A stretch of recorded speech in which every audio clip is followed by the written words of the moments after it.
Aujourd'hui, je vous parle de Sarah Ahmed.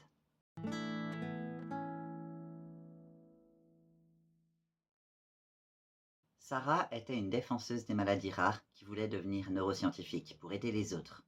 Son objectif était d'éduquer les professionnels de la santé à la compréhension du syndrome d'Ehlers-Danlos, afin de mieux comprendre leurs patients. Elle sensibilisait en parlant de ses limitations de santé, sa santé mentale, sa solitude, ainsi que de l'acceptation et de l'inclusion dans la société. Son objectif était de montrer à quel point il pouvait être difficile pour les personnes vivant avec un SED ou des handicaps invisibles de naviguer à travers la société et le système médical.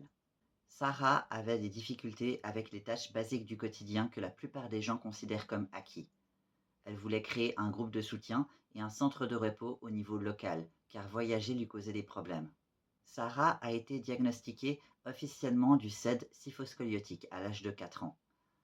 Sa chirurgie spinale en 2014 a marqué un tournant qui a eu des conséquences sur sa santé mentale et sa vie d'adolescente. Elle définissait son enfance avant son opération comme les meilleurs souvenirs de sa vie. Et quelques années avant son décès, elle a beaucoup introspecté, analysé ses problèmes et en discuté avec les professionnels. Sarah connaissait très bien sa condition et ses symptômes et les exprimait bien aux spécialistes. Mais il arrivait que ces derniers la contredisent, lui donnant le sentiment qu'il ne comprenait pas ce qu'était le SED et comparait son corps à celui d'une personne normale. Elle passait de spécialiste en spécialiste, ces derniers ayant très peu de connaissances sur comment la prendre en charge, et elle n'avait pas le soutien dont elle avait besoin. Cela a empiré à cause des confinements. Pour citer sa mère, les patients avec des maladies rares comme Sarah ont besoin de traitements rapides et pas de gaslighting médical, les décrivant comme fainéants. Sarah a développé de nombreuses comorbidités du SED.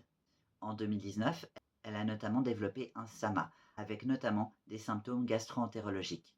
Sa mère pense que cette condition est ce qui a forcé Sarah à devoir être majoritairement alitée ensuite. Avec son 7K, il était compliqué de faire une endoscopie à cause de la fragilité des tissus, et les médecins ne savaient pas quoi faire pour l'aider. Sarah voulait devenir neuroscientifique, et en étudiant le procédé, elle a trouvé une solution qui lui semblait être la seule possible pour pouvoir faire une endoscopie de manière sûre.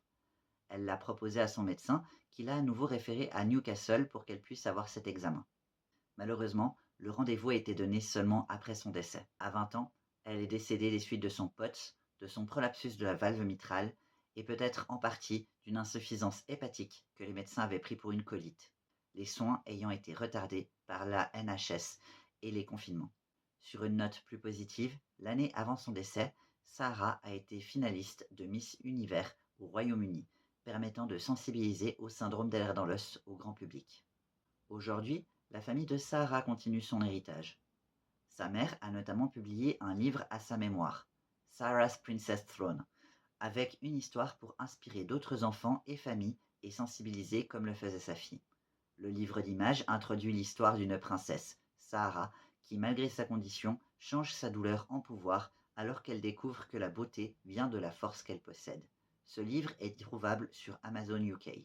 Aminour, le frère de Sarah, partage son histoire sur TikTok en anglais. Aminour et Shefali, la mère de Sarah, ont également partagé l'histoire de la jeune femme en vidéo sur la chaîne YouTube de LLR dans le Society et continuent d'être actifs sur les réseaux sociaux et en dehors pour sensibiliser au SED via le parcours de Sarah, notamment auprès de la communauté asiatique. On a toutes notre place dans ce monde. Sarah y aura laissé une trace. Il m'est précieux pour moi de l'honorer. Je vous souhaite à toutes plein de cuillères et je vous dis à la prochaine. Bye!